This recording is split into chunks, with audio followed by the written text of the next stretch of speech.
ఈ రాష్ట్రంలో కూటమి ప్రభుత్వం పరిపాలన ఈ సంవత్సర కాలంలో ప్రజాస్వామ్య పరిపాలనకు బదులు ఆటవిక పరిపాలన, రాజ్యాంగబద్ధంగా పరిపాలన సాగించాల్సినటువంటి పరిస్థితుల్లో రెడ్ బుక్ రాజ్యాంగాన్ని అమలు చేసే క్రమంలో వ్యవస్థలు ఒకదాని మీద ఒకటి పోటీ పడుతూ ఆ రెడ్ బుక్ రాజ్యాంగాన్ని అమలు చేసే దిశలో చూపిస్తున్నటువంటి ఉత్సాహం కానివ్వండి, తాపత్రయం కానివ్వండి, నిన్న జరిగినటువంటి తెనాలి ఘటనకు అది ఒక పరాకాష్ఠగా భావించవచ్చు. పోలీస్ వారు ఏ విధంగా పూర్తిగా రాజ్యాంగాన్ని విస్మరించి రాష్ట్రంలోని ప్రజానికాన్ని, మరి ముఖ్యంగా వైఎస్ఆర్ కాంగ్రెస్ పార్టీ కార్యకర్తల్ని, అందులోనూ మరి ముఖ్యంగా బడుగు బలహీన వర్గాల వారిని, దళిత వర్గాల వారిని ఏ విధంగా భయాందోళనకు గురి చేస్తూ ఒక పాశవిక పరిపాలన, ఒక వ్యవస్థలను ఈరోజు రాష్ట్ర ప్రజలకు రుచి చూపిస్తున్నారో ఆ తెనాలి ఘటన ద్వారా మనకు తెల్లమవుతుందని చెప్పి కూడా నేను మనవి చేస్తూ ఉన్నాను. నడి రోడ్డు మీద వారిని ఎంతో అవమానకరంగా, వాళ్ళ ఆత్మగౌరవాన్ని దెబ్బతీసే విధంగా, సభ్య సమాజం తలదించుకునే విధంగా పోలీసు వారు ప్రవర్తించడం అనేది సిగ్గుచేటు. దీనికి హోమ్ మినిస్టర్ గారు పూర్తిగా బాధ్యత వహించాల్సినటువంటి అవసరం ఉంటుంది. ముఖ్యంగా ఈ సంఘటన జరిగిన తర్వాత కూడా డిఎస్పీ గారు ఎక్కడ కూడా ఇది కరెక్ట్, ఇది కాదు, ఇది వారు చేసింది తప్పు, దీని మీద శాఖాపరమైనటువంటి చర్యలు ఉంటాయి, వారిని ఖచ్చితంగా మేము దాని మీద ఎంక్వైరీ చేస్తాం, దాని మీద మరి ఖచ్చితంగా పూర్తి స్థాయి విచారణ జరిగి మరి ఎవరైతే బాధ్యులైనటువంటి ఆ పోలీసు వారు ఉన్నారో వారి మీద చర్యలు తీసుకుంటామని ఎక్కడ కూడా డిఎస్పీ గారు కూడా మాట్లాడినా మరి దాఖలాలు లేవు. ఈరోజు ఏదైనా అన్యాయం జరిగినా, ఎక్కడైనా ఏదైనా మరి తెలుగుదేశం పార్టీ వాళ్ళ మరి కార్యకర్తల అధికారం అడ్డం పెట్టుకొని మరి వైఎస్ఆర్ కాంగ్రెస్ పార్టీ వారి మీద దాడులు చేస్తుంటే మరి పోలీస్ స్టేషన్కి వెళ్ళాలన్నా కూడా న్యాయం జరిగే పరిస్థితి కనపడటం లేదు. రాజ్యాంగాన్ని తుంగలో తొక్కుతూ అధికార యంత్రాంగాన్ని వాడుకుంటూ మిస్యూజ్ చేస్తూ ఈరోజు ఈ విధంగా దాడుల్ని ప్రోత్సహించడం కరెక్ట్ కాదు. మేము తీవ్రంగా ఖండిస్తున్నాం. ఖచ్చితంగా దీని మీద పూర్తి స్థాయి విచారణ జరపాలి. బాధ్యులు లేనటువంటి పోలీసు వారిని ఖచ్చితంగా మరి వారి మీద చర్యలు తీసుకోవాలి. నిన్న చూసినటువంటి ఏదైతే ఈ మధ్య తెనాలిలో జరిగినటువంటి ఈ పోలీసులు శిక్షణ కుట్టినటువంటి నియోజకవర్గం కూడా జనసేన ఖాతాలో ఉన్నటువంటి నియోజకవర్గం నాదెళ్ల మనోహర్ నియోజకవర్గం. అక్కడ ముగ్గురు ఎస్సీలని, ఒక మైనార్టీ యువకుని, నలుగురిని కుట్టినటువంటి చూసుకుంటూ వచ్చాం. ఈ మధ్య ఇదే ప్రకాశం జిల్లాలో కొండేపి కాన్స్టిట్యున్సీలో కూడా ఈ దేశానికి దిశించినటువంటి భారత రాజ్యాంగ నిర్మాత డాక్టర్ బిఆర్ అంబేద్కర్ యొక్క చిత్రపటాన్ని ఊర్లోకి రాకూడదు, ఊరేగించకూడదు అని చెప్పేసి బహిష్కరించినటువంటి వార్తలు కూడా మనం చూస్తూ ఉన్నాం. ఎంత దుర్మార్గం అంటే ఈరోజు రాజ్యాంగబద్ధంగా నడుచుకోవాల్సినటువంటి ప్రభుత్వాలు అధికారంలోకి వచ్చినాక రాజ్యాంగం యొక్క విలువ మొత్తాన్ని పక్కన పెట్టి వాళ్ళు స్పష్టం ఒక లైన్ తీసుకొని ఉన్నారు. మేము ఖచ్చితంగా రెడ్ బుక్ రాజ్యాంగం నడుపుతాం. రాజ్యాంగానికి వ్యతిరేకంగా రెడ్ బుక్ రాజ్యాంగం నడిపినటువంటి ఈ ప్రభుత్వానికి ఒక్కరోజు కూడా అధికారంలో ఉన్నటువంటి అర్హత లేదని చెప్పి సందర్భంగా తెలియజేస్తా ఉన్నాం. దళితులు, మైనార్టీ యువకుల మీద జరిగినటువంటి దాడి, అంటే ప్రభుత్వం చేసినటువంటి ఈ దాడిని తీవ్రంగా ఖండిస్తూ ఉన్నాం.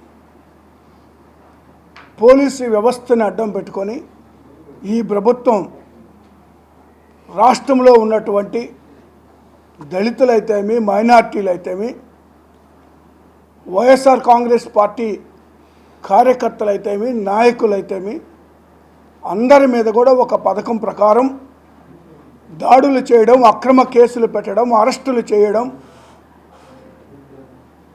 ఆ పరంపర ఈ రాష్ట్రంలో కొనసాగుతూనే ఉంది. ఈ ప్రభుత్వం మళ్ళీ అధికారంలోకి వచ్చిన తర్వాత ఇప్పటికిప్పుడు ఈ ఒక్క సంవత్సరం లోపలే మరి దాదాపు 1000 కేసుల దాకా మరి దాడులు చేయడం అయితేమి, మరి మర్డర్స్ చేయడం అయితేమి, లేదా మానభంగాలు, మహిళలు కూడా రక్షణ లేని పరిస్థితుల్లో ఈ ప్రభుత్వం వ్యవహరిస్తున్నటువంటి తీరు అత్యంత దారుణం. చివరికి ముక్కు పచ్చలారని బిడ్డలను కూడా రేప్ చేస్తే శవాలు కూడా ఈ రోజుకి బయటికి తీయలేనటువంటి పరిస్థితులు, ఎక్కడున్నాయో కూడా తెలియనటువంటి పరిస్థితులు మనం గమనిస్తానన్నాం. కేవలం వాళ్ళు ఏదో రెడ్ బుక్ రాజ్యాంగాన్ని అమలు పరచాలనేటువంటి ఒక ఆలోచనతోనే మరి నడుస్తున్నారు తప్పితే మరి ఆంధ్రప్రదేశ్లో మరి కొద్దిగైనా ఇంగిత జ్ఞానంతో ఈ ప్రభుత్వం పనిచేయటం లేదు అనేటువంటి మాట నేను స్పష్టంగా చెప్పదలుచుకున్నాను. దీనికే నేను ఒకటే, వైఎస్ఆర్ కాంగ్రెస్ పార్టీ కార్యకర్తలు మరి ఇప్పటి వరకు కూడా జగన్మోహన్ రెడ్డి గారి ఆదేశాల మేరకు నిబద్ధతతో సైలెంట్గా ఉన్నారు. ఇదే తిరుగుబాటు అనేటువంటిది వైఎస్ఆర్ కాంగ్రెస్ పార్టీ కార్యకర్తలు రాష్ట్రంలో మొదలు పెట్టారంటే మాత్రం ఈ రాష్ట్రంలో ఏ దిశకి వెళ్తుందో ఎటువైపు వెళ్తుందో చెప్పలేని పరిస్థితులు ఉంటాయి. జగన్మోహన్ రెడ్డి గారు సంయమనం పాటించిందని చెబుతున్నారు కాబట్టే ఇంతవరకు కూడా ఈ రాష్ట్రంలో ప్రశాంత వాతావరణం కొంతవరకు ఉంది. అదే జగన్మోహన్ రెడ్డి గారు కనుసైగ చేశాడంటే వైఎస్ఆర్ కాంగ్రెస్ పార్టీ కార్యకర్తలు ఒక్కసారి బయటకు వస్తే ఈ కూటమి నాయకులు ఏ ఒక్కరు కూడా బయట తిరిగేటువంటి పరిస్థితులు లేవు. వాళ్ళ అంతు చూసేదానికి కూడా వెనకాడం మేము. ఆంధ్రప్రదేశ్ రాష్ట్రం గుంటూరు జిల్లా తెనాలి ఐతానగర్లో ఎస్సీ మైనారిటీ యువకుల్ని పోలీసు వారు దారుణంగా రక్తం కారేటట్టుగా కొట్టడం అనేటువంటిది అంబేద్కర్ రాజ్యాంగంలో లేదు.